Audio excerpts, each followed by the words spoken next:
thank you for joining me today for our Women Who Make It Happen series. Thank you for inviting me, really pleased to be here. You're welcome. Would you be able to introduce yourself and a little about your career to date? Yeah, absolutely. So I'm Anna, and I started my financial services career at American Express, which was honestly the best place you could possibly start a career. I learned so much, it was great. Spent a few years there and then moved from sort of the big corporate world into fintechs. So worked at a few different fintechs, including Yaya Finance and Koto Card and a few other places. And then for the last year, I've been Chief Risk Officer at Wallester, which is just approaching my anniversary. So a year of Wallester now. Congratulations. Thank you. Really interesting career, and I know you and I have worked together before to navigate some of those changes. How did you navigate the change from American Express, really big entity, into the fintech world that it is today? Honestly, I did it for really selfish reasons. I'd definitely have to say, because at Amex, I loved it. It was a really great company to work for. Everyone was brilliant. The team was fantastic. And like I said, I learned so much.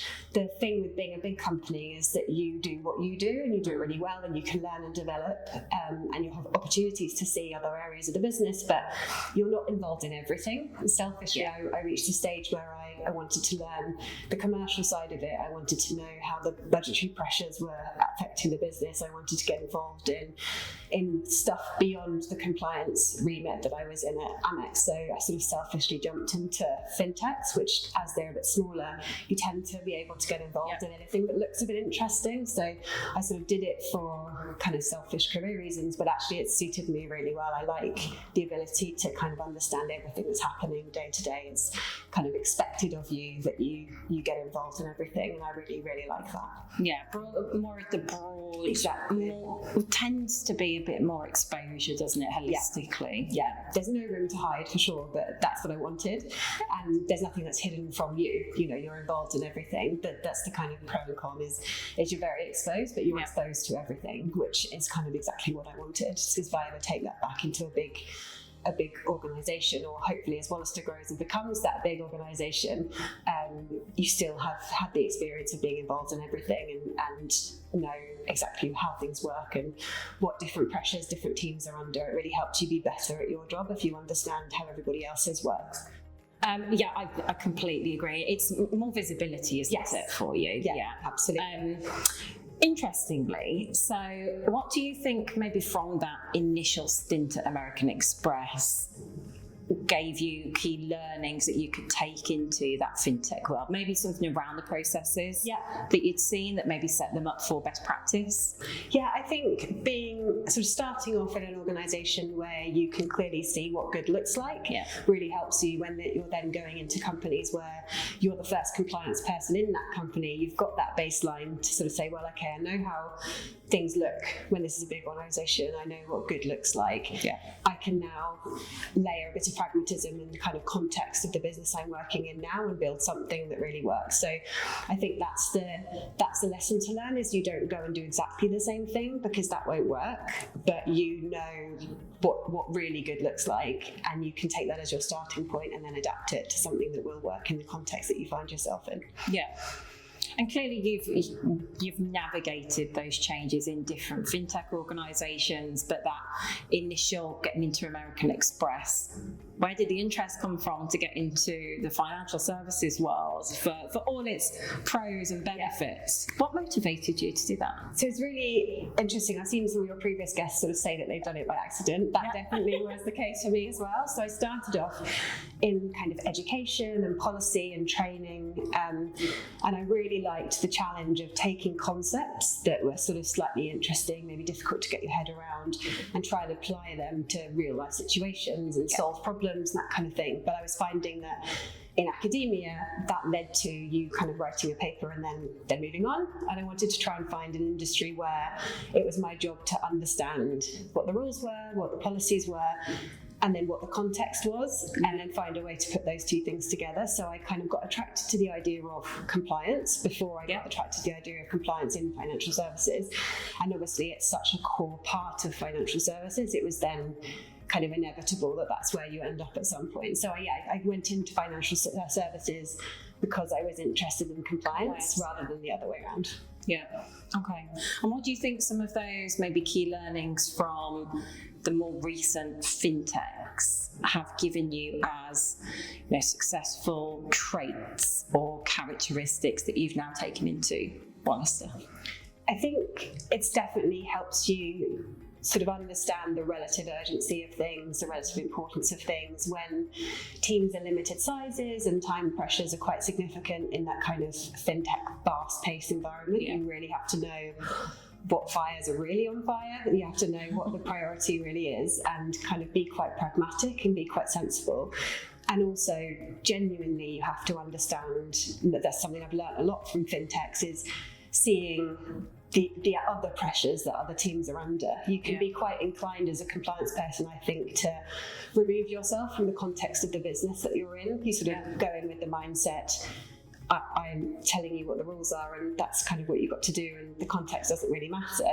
And actually the context is really important because the pressures that each of the other departments are under is really significant in their ability to implement the things that you're trying to encourage them to do. So I think that's the key learning is understanding how the business works, what the different pressures are, and then you can genuinely give really practical, pragmatic compliance support. Because you understand how it fits in with the wider organisation, and that is something that you get over time in big organisations, but you get very quickly in a fintech. Like you said, there's nowhere to hide. Exactly. Yeah, exactly. So you feel all the different pressures the different teams are under, and you've got to make that work. If you don't take that on in the way that you interact with people, your interactions just aren't successful. You need to really understand where people are coming from. And that's something that you see in fintechs because every department's in the same office. You're sitting next to people in different areas of the business. You're really exposed to it. How do you think the industry then, or maybe the sectors, have changed over, let's say the last decade, or I've been doing this 19 years now, shockingly.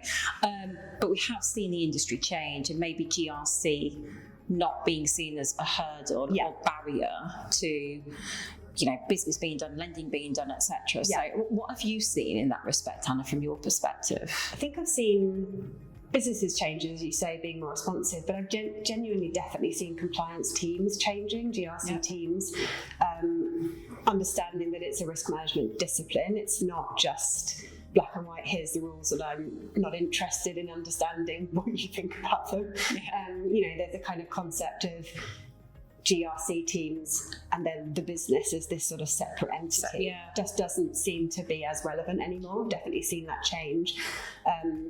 And it makes everything work much better, I think. But I do think it's the business changing in its perception of compliance, but also GRC teams being aware that they need to be a really supportive business partner. You can't create this artificial barrier between you and everybody else. It needs to be something that everyone's evolving together.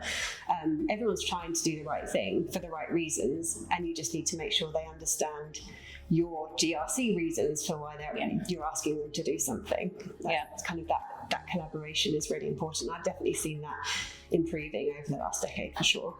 How have you personally been able to maybe impact that or change it about not being so siloed?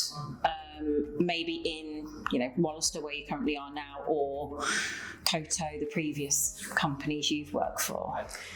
I think it's definitely something that I've learned how to do over time, and one of the techniques that I've been able to use to be sort of quite successful in that is sort of being somebody that's invited into the room early. And you can do that by genuinely trying to help people. And I've said before about trying to understand where people are coming from, but actually I think just explaining to people, look, I understand that your pressure is X and I see where you're coming from. I need to achieve Y, but I'm not blind to the fact that you've got this external pressure, and it's that conversation. It's not being afraid to be quite kind of open, but play back to people that you genuinely get it, and then I find that the door's already open for you to start being influential, to start having good conversations with people. You what you want to happen in an ideal world. It's working. if there's a problem in the business and people are sort of suddenly grabbing people and going into a room, if you're one of the people that gets grabbed and pulled into that room because there's a problem to solve and they just want people that can help them in that room, you want to make sure that GRC teams are seen as somebody that you want in that room. That's the sign of success, I think. Yeah, good. You make quite a lot of very valid points there, and I think we are seeing that shift more and more, about not being the barrier to entry, or not being seen as the preventative team from getting things done. It's more solutionizing. So, as you said, all on the same page. Yeah, absolutely. Talking a little bit more about your current role, and I've been honoured and privy enough to share some of that career journey with you from earlier on. You are in a senior leadership role now, so congrats. Thank you. How have you navigated that change then? So has leadership always been something you wanted to do, and then how do you ensure that you bring people on that journey with you? I think leadership specifically hasn't been a goal. I think progression, wanting to be challenged, wanting to take on new challenges as you go through your career is something that's motivated me, and that often comes with increasing leadership responsibilities. And it's definitely a part of my job that I really love. I came from a training education background, so dealing with people, trying to kind of help people develop, achieve the best that they can is something that I've always wanted to do, and that's preceded my career in financial services. So I think it was inevitable that I would want to find myself here. I think there's definitely kind of a couple of really key transitions in becoming a leader, and particularly as your seniority develops. And when you're a new people leader, you're a couple of rungs up the ladder. That first experience of having people that you're accountable for and reporting into you is a really significant shift. And luckily, Amex has a really good program to sort of train new people leaders. They don't assume that you have those skills. It's something that's seen as very important to develop. So I had really good support through that. And then I think the second stage that doesn't really get talked about so much is when you become more senior and the teams you build around you are senior experts in their disciplines. That actually is a really interesting transition point. You're not just bringing on junior people that you're teaching the beginning steps to. You're taking on people into a team who know far more than you do about their sort of vertical of the area that you're working in, and sort of taking on that sort of specialist leadership role is probably a harder transition, and is one that definitely flies under the radar in terms of sort of there being training and development and sort of resources around for that. So I think I've just been trying to make sure that I'm aware of when I sort of have people in the team or bring on people, I understand where they are in their own career journey, and not try and just do leadership to them in the way that I think that looks like. It needs to be quite responsive and reactive to the person that you're bringing in. You need to respect their expertise and lead them in a way that works for them in their own career path as well, which is by that point very solid, very established. You need to make sure that you can fit with them as much as they can fit with you. What would you maybe term as your leadership style, if you were to say anything about that? I think it's difficult to put a label on. I think I definitely try and be quite kind of empowering and encouraging, but in quite a kind of sensitive way. Some things I very much appreciated when I was going through my career sort of early stages was that I was definitely given some really big opportunities to, within my first couple of years at Amex, I was presenting to the board and, things like that, which was obviously reflective of them seeing something in me that I was capable of that. But also, as I go through my career, I reflect on that and I can see that they only did that because I was ready to.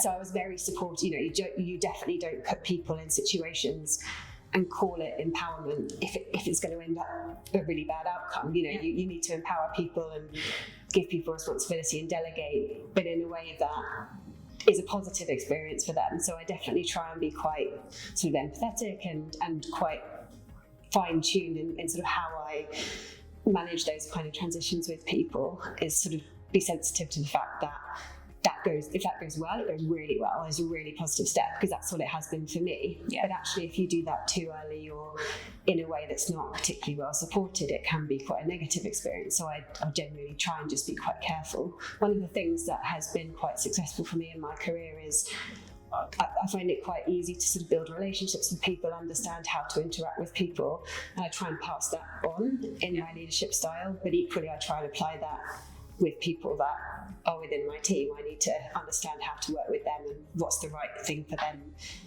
That might not necessarily be how I would have done it. So I say subject, very responsive, very reactive, but still quite kind of pushing people in the right direction. Yeah, and that very much comes across about the support that you give and the collaboration. Yeah, I think it's you identified it there about personal and reactive, individualistic for each person as a team member.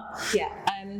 If we look at, so not just the team that have reported to you or report to you currently, for you personally, and how you have navigated your career, was there a particular mentor or mentors or even role model that you kind of looked up to that helped to guide you and shape you for your career, just like you do for your team? I think that there's a couple. I think Amex, I can give a general answer. I mean, I think American Express was a great place for me to start because actually there's a significant number of really senior, really brilliant women that you can kind of have as role models just in day to day. I mean, within the compliance team and the broader kind of country team, there were some really inspirational people that I just had around me. So it wasn't, I think in some areas of banking, you'd have to seek out that one kind of powerful woman and try and kind of persuade them to be a role model for you and mentor you and that kind of thing. But at Amex, luckily, it's, they're all there. There's loads of them and you can absolutely kind of learn from that a huge amount. So I think at Amex, there was a lot of kind of really inspirational people, and that was fundamental for me at the beginning of my career.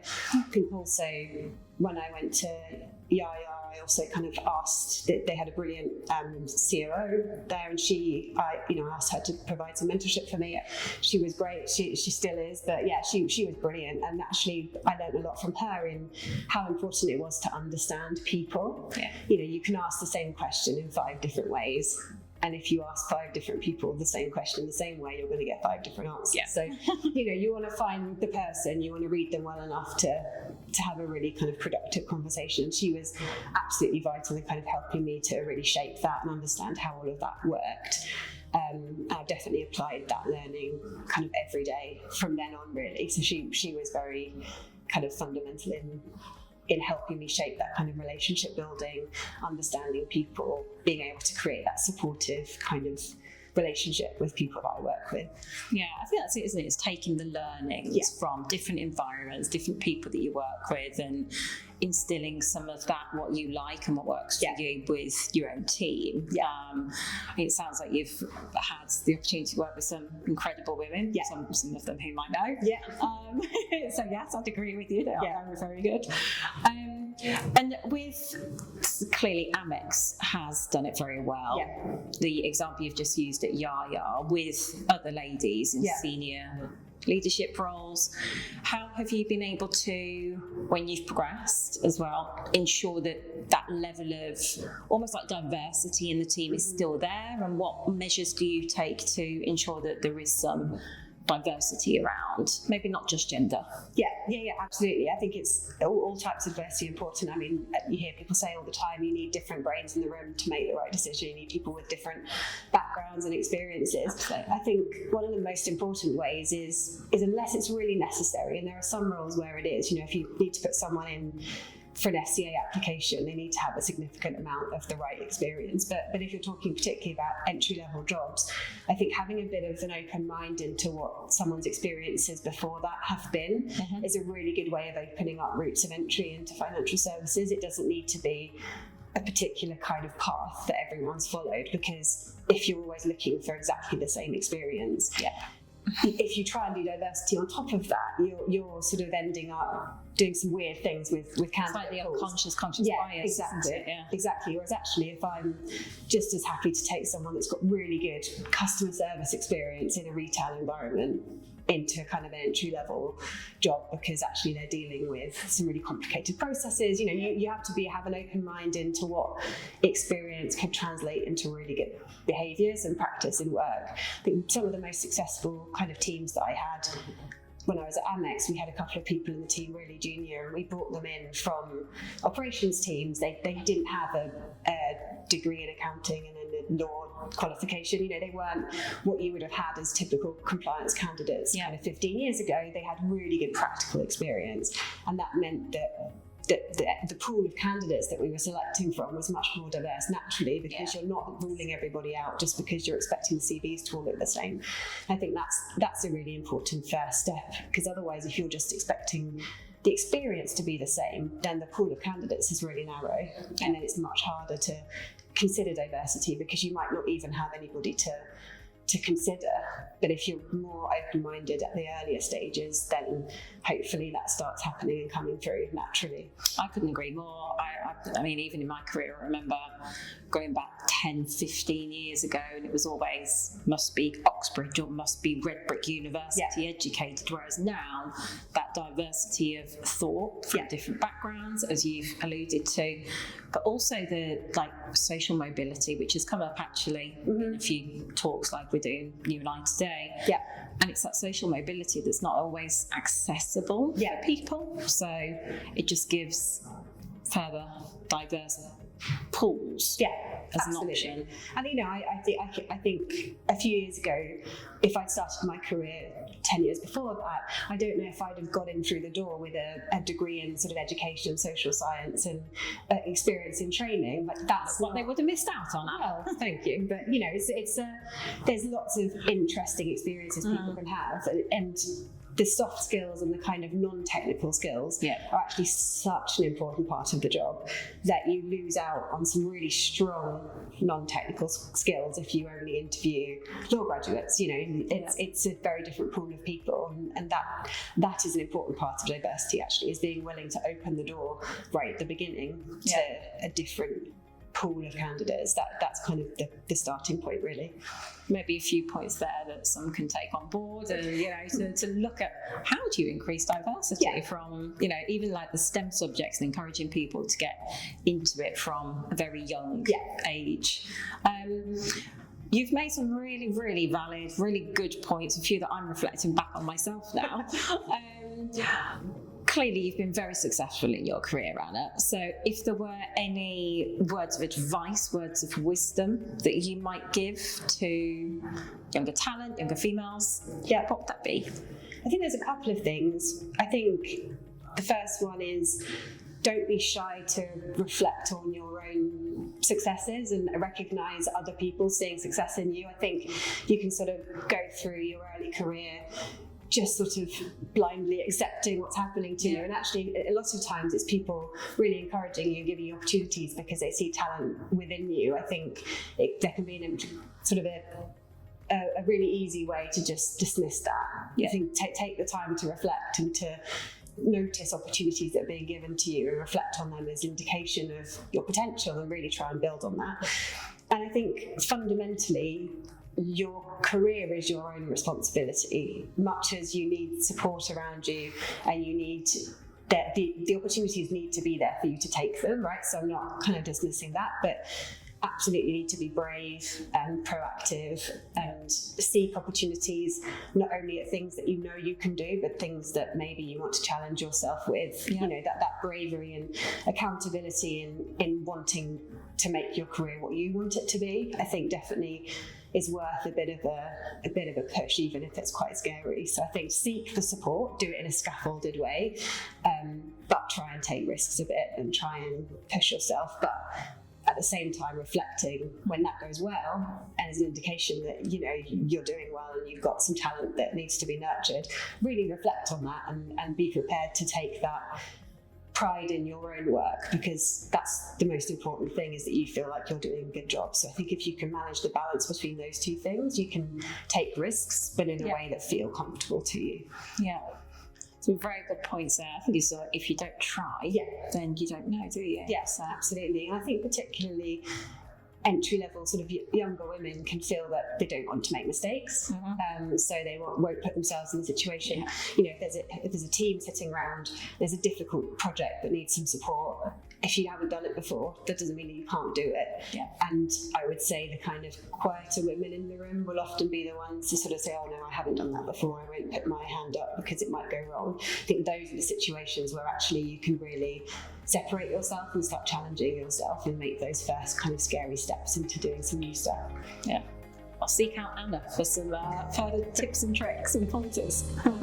Thank you, Anna, for sharing your journey and some of your successes. Appreciate your time today. And thank you for inviting me.